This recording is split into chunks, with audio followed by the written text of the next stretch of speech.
함께 기도드리겠습니다.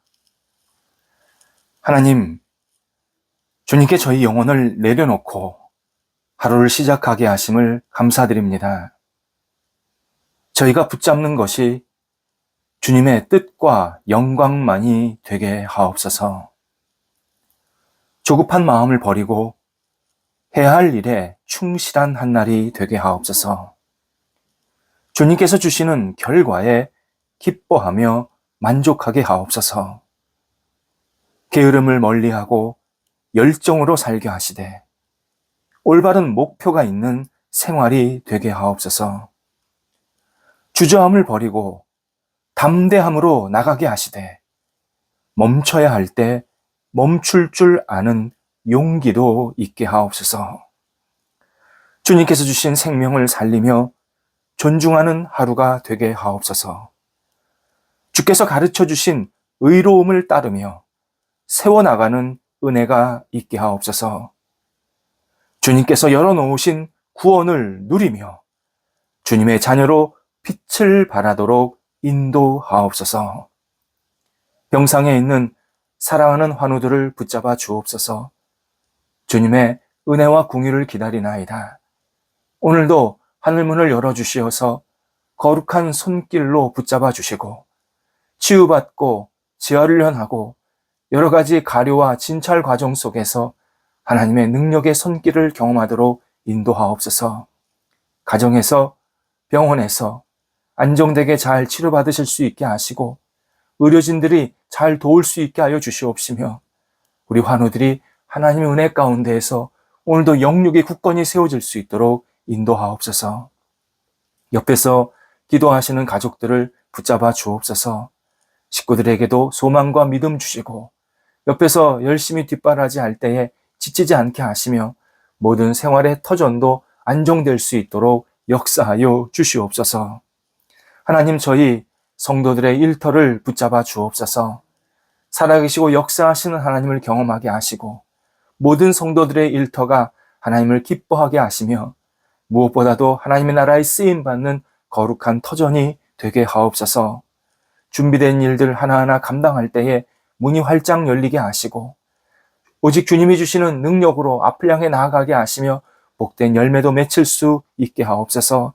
다양한 교류가 있나이다 하나님께서 선하게 이끌어 주시고 또 일을 배울 때에 도전할 때에도 성령께서 문을 활짝 열어주셔서 잘 배우게 하시고 도전이 힘차게 앞을 향해 나아가게 하시고 일들을 통해서 하나님의 솜씨를 경험할 수 있도록 인도하옵소서.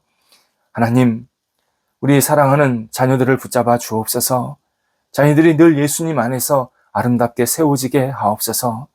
하나님을 경외하고 주님을 바라볼 때 부족하지 않게 하시고 오직 하나님의 사람으로 세상 속에서 신실하게 쓰임받을 수 있게 하옵소서. 장래에 문제를 가지고 계속 기도하고 삶에 고민이 있는 자녀들이 있습니다. 함께 하셔서 하나님이 선하게 이끌어 주시고 문이 열리게 하시고 좋은 일거리가 생기게 하시고 만남이 있게 해주셔서 하나님의 놀라우신 손길 때문에 오늘도 웃게 하시고 감격하며 감사를 돌려드릴 수 있도록 인도하옵소서. 어린 영혼들 붙잡아 주셔서 무럭무럭 잘 자라게 하시고 하나님을 영화롭게 하는데 평생 쓰임받도록 인도하옵소서. 학업에 있는 자녀들에게 함께 하옵소서. 좋은 친구들, 선생님들 계속 만나서 교제하게 하시고 학창시절을 의미있고 보람있게 보내게 하옵소서. 다음 단계를 잘 준비할 수 있게 도와 주시옵시고 이 학업의 시간을 통하여서 자신의 꿈을 키우게 하시고 재능을 발견하게 하시고 하나님과 동행하면서 모든 역할들을 감당할 수 있도록 함께 하옵소서. 출타하는 성도들을 붙잡아 주옵소서. 오늘도 오고 가실 때 성령께서 동행하여 주시고 가벼운 마음으로 잘 다녀오실 수 있게 하옵소서. 하나님, 북한을 위해서 기도드립니다. 북한 땅에 하나님 거룩한 변화가 일어나기를 간절히 기도드립니다. 지도자들의 잘못된 생각을 멈추게 하시고 잘못된 행동을 멈추게 하시고 하나님 세계 속으로 나오게 하시고 대한민국과 함께 손을 잡아 세계 속에서 빛을 발할 수 있도록 인도하여 주시옵소서. 북한 땅에 신음하고 있는 사람들 주님께서 아시나이다. 신앙 때문에 핍박받고 있는 사람들도 아시나이다. 하나님 도우소서. 그곳에 거룩한 진리의 역사가 나타나게 하시고 자유의 복음이 들어가게 도와주시옵시고 하나님이 주시는 능력으로 남과 북이 믿음 안에서, 사랑 안에서, 복음 안에서, 그리스도 안에서 하나 될 수 있도록 인도하여 주시옵소서. 하나님께서 크신 공의를 베풀어 주셔서 얼어붙은 땅에 하나님의 거룩한 능력의 손길이 임하여 주셔서 세상에서 아름답게 쓰임받을 수 있는 북한 땅이 되도록 인도하여 주옵소서. 저희 나라에도 함께하여 주셔서 각 분야가 안정되게 도와주시고 흔들리지 않게 도와주시옵시며 우리 분야 속해 있는 모든 분들이 하나님을 경외하며 맡겨진 소임들을 잘 감당할 수 있도록 성령께서 날마다 함께 하시고 열정을 불어넣어 주옵소서. 저희 성도들은 오늘도 지혜롭게 한 날을 살게 하옵소서. 해야 할 일들, 판단해야 할 것들, 또 만나야 될 사람들을 지혜롭게 잘 분별할 수 있게 도와주시고 하나님의 은혜 가운데서 오늘도 감사의 기쁨에 영광을 돌려드릴 수 있는 한 날 되게 하옵소서. 예수님의 이름으로 기도드립니다. 아멘.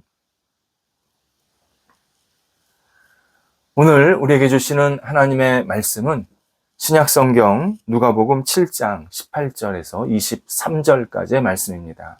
누가복음 7장 18절에서 23절까지 말씀입니다. 살아계신 하나님의 말씀을 봉독합니다. 요한의 제자들이 이 모든 일을 그에게 알리니 요한이 그 제자 중 둘을 불러 주께 보내어 이르되 오실 그이가 당신이오이니까 우리가 다른 일을 기다리오리까 하라 하매 그들이 예수께 나아가 이르되 세례 요한이 우리를 보내어 당신께 여쭈어 보라고 하기를 오실 그이가 당신이오니까 우리가 다른 일을 기다리오리까 하더이다 하니 마침 그때 예수께서 질병과 고통과 및 악귀 들린 자를 많이 고치시며 또 많은 맹인을 보게 하신지라. 예수께서 대답하여 이르시되 너희가 가서 보고 들은 것을 요한에게 알리되 맹인이 보며 못 걷는 사람이 걸으며 나병 자가 깨끗함을 받으며 귀먹은 사람이 들으며 죽은 자가 살아나며 가난한 자에게 복음이 전파된다 하라. 누구든지 나로 말미암아 실족하지 아니하는 자는 복이 있도다 하시니라. 아멘. 누가복음 1장 38절에는 보라 내 친족 엘리사벳도 늙어서 아들을 배었느니라 라고 천사가 마리아에게 친척 엘리사벳이 요한을, 세례 요한입니다. 요한을 잉태했음을 미리 알려주십니다. 그런데 이 구절은 성경에서 난제, 곧 이해하기 어려운 내용 가운데 하나입니다. 겉으로 볼 때는 아무런 문제가 없는데 조금만 들어가 보면 조금 문제가 얽혀 있습니다. 세례 요한의 부모는 사가랴와 엘리사벳입니다. 사가랴는 제사장입니다. 그래서 누가복음 1장 5절에서 사가랴와 엘리사벳은 제사장 가문인 레위 지파라고 특정하고 있습니다. 제사장은 레위 지파 안에서만 서로 결혼할 수 있었다. 이것이 큰 원칙입니다. 결국 세례 요한도 혈통이 레위, 우리가 잘 아는 아론, 그 레위 아론 후손이라는 사실을 분명히 알게 합니다. 예수님의 부모 요셉과 마리아는 모두 유다 지파입니다. 그렇다면 지파가 다른 마리아와 엘리사벳은 친족이 될 가능성이 거의 없습니다. 그래서 친족이라는 이 말을 어떻게 해석하고 어디까지 적용하느냐가 오랫동안 성경학자들 사이에서 논란이 있었습니다. 하지만 우리는 마리아와 엘리사벳이 친족, 친척이라는 이 본문 말씀, 그것을 받아들이고 이렇게 이해하면 됩니다.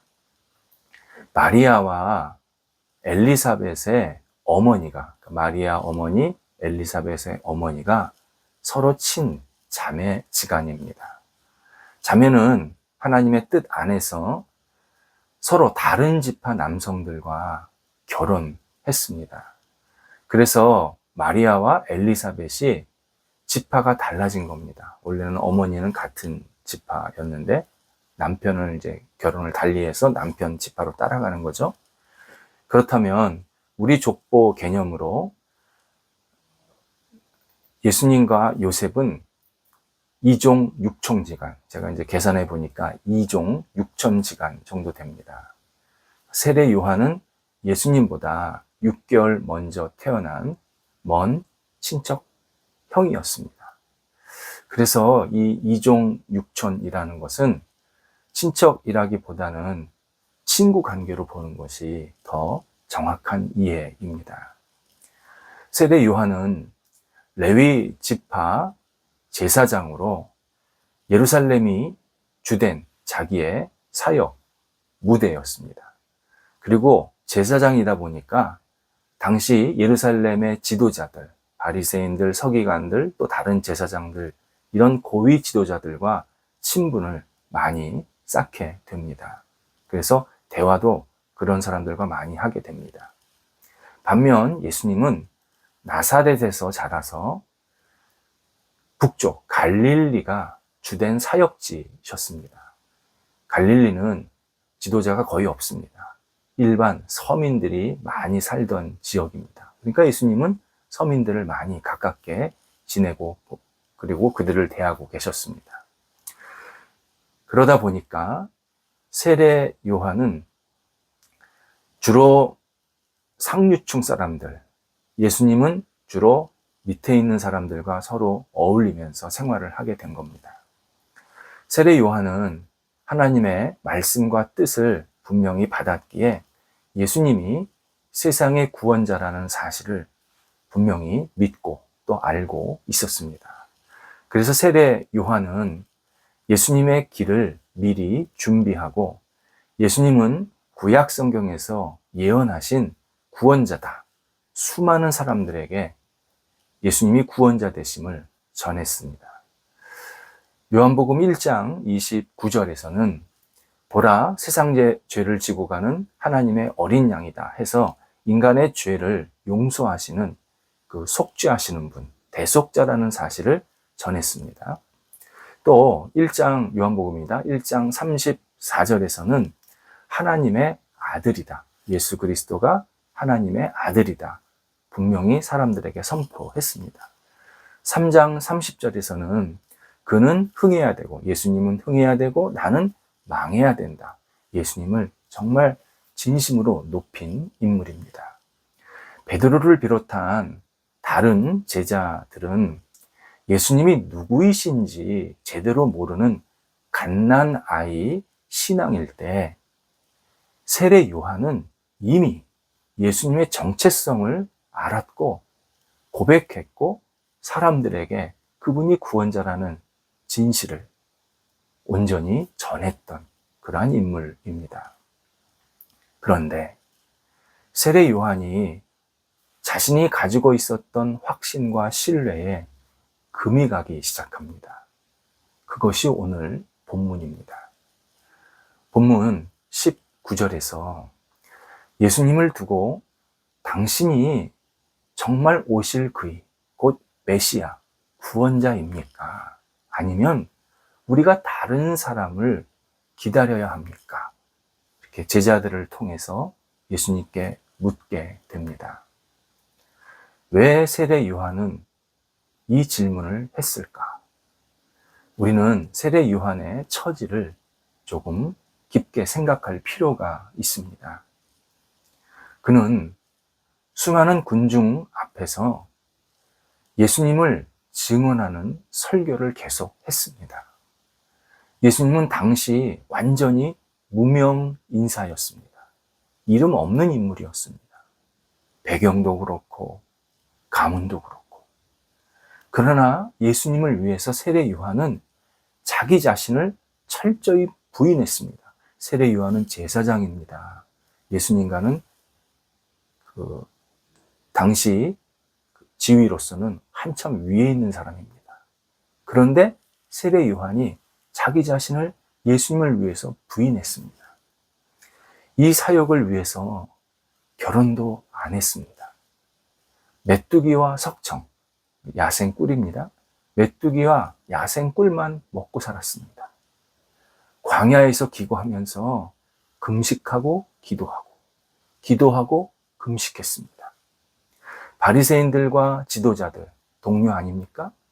이 사람들이 구원자를 받아들여야 된다. 그러기 위해서는 당신들이 회개해야 된다. 아주 강하게 말했습니다. 동시에 그러다 보니까 논쟁도 벌였습니다. 그들은, 그 바리새인들이나 지도자들은 세례 요한을 두고 당신 귀신 들렸다. 그렇게 공격했습니다. 그러나 세례 요한은 오직 한 분, 예수님을 위해서 이 사역을 기꺼이 감당했습니다. 희생도 마다하지 않았습니다. 그런데 자신이 감옥에 갇히게 됩니다.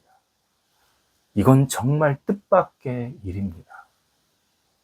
그것도 언제 풀려날지 모릅니다. 감옥 안에는 당신이 처형당할 거다 소문이 돌고 있었습니다. 거기에 평소 자신을 따르던 그 많던 제자들이 면회조차 오지 않습니다. 들어보니 예수님만 계속 따라다니고 있다는 겁니다. 몇 사람이 찾아와서 자기에게 바깥 소식을 전해주는데, 특별히 예수님이 세리와 죄인들과 같이 어울리면서 먹는다. 안식일 법을 제대로 지키지 않는다. 금식하지 않는다. 바리새인들이나 지도자들이 예수님을 기쁘게 받아들이는 게 아니라 당신보다, 세례 요한 당신보다 더 치열하게 부딪히고 있다.